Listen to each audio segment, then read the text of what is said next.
অনুরাগের ছোঁয়া ধারাবাহিকের আগামী পর্বে আমরা দেখতে পাবো মারাত্মক বিপদে আছে সূর্য। জানতে পেরে দীপা বিয়ের পিঁড়ি ছেড়ে ছুটে গেল সূর্যকে বাঁচাতে। হ্যাঁ বন্ধুরা, আমরা এমনটা দেখতে পাবো অনুরাগের ছোঁয়া ধারাবাহিকের আগামী পর্বগুলোতে।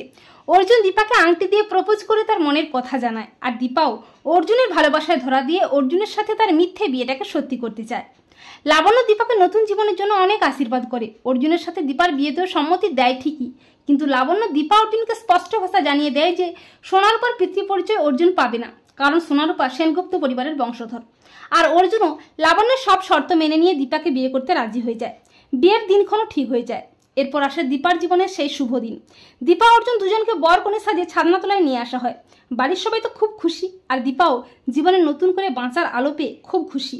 বিয়ের প্রায় সব নিয়মকানুন শেষ হয়ে যায়। এবারে আসে সিঁদুরদানের পালা। অর্জুন যখন দীপার স্মৃতিতে সিঁদুরটা পরাবে করে, ঠিক তখনই দীপার ফোনে একটা ফোন আসে। ফোনটা রিসিভ করে দীপা। ফোনটা মিসকা বলছে, দীপা তুমি বিয়ে করে নতুন জীবন শুরু করো, আর আমি এদিকে তোমার ডাক্তারবাবুকে শেষ করে ফেলবো। সূর্যকে যখন আমি পেলাম না, তখন ওকে আর বাঁচিয়ে রেখে কি লাভ? কোনো লাভ নেই, ওকে মেরে ফেলবো। তা শুনে দীপা চমকে ওঠে। দীপা বলে, না মিসকা, তুমি ডাক্তারবাবুর কোনো ক্ষতি করতে পারবে না। এই বলে দীপা বলে, আমাকে এক্ষুনি ডাক্তারবাবুর কাছে যেতেই হবে, মিসকা ওনাকে মেরে ফেলবে। এই বলে দীপা বিয়ের পিঁড়ি ছেড়ে ছুটে যায় সূর্যকে বাঁচাতে, আর অর্জুনের হাত থেকে সিঁদুরটা মাটিতে পড়ে যায়। অপরদিকে মিসকা যখনই সূর্যের দিকে বন্দুকটা তাক করে, তখন দীপা পৌঁছে যায়। দীপা সূর্যকে জড়িয়ে ধরে বলে, মিসকা তুই ডাক্তারবাবুর কোনো ক্ষতি করবি না, মারতে হলে আমাকে মেরে ফেল। তখন মিসকা বলে, দীপা তুমি এসে গেছো, ঠিক আছে, তবে তোমার দুটোকেই একসাথে শেষ করে ফেলবো।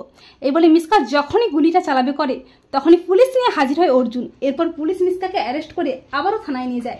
তো বন্ধুরা, তোমরা এটাই চাও তো যে সূর্য বিপদে আছে জানতে পেরেই দীপা যেন বিয়ের পিঁড়ি ছেড়ে ছুটে আসে সূর্যকে বাঁচাতে? কমেন্ট করে জানিয়ে দাও তোমাদের মতামতটি।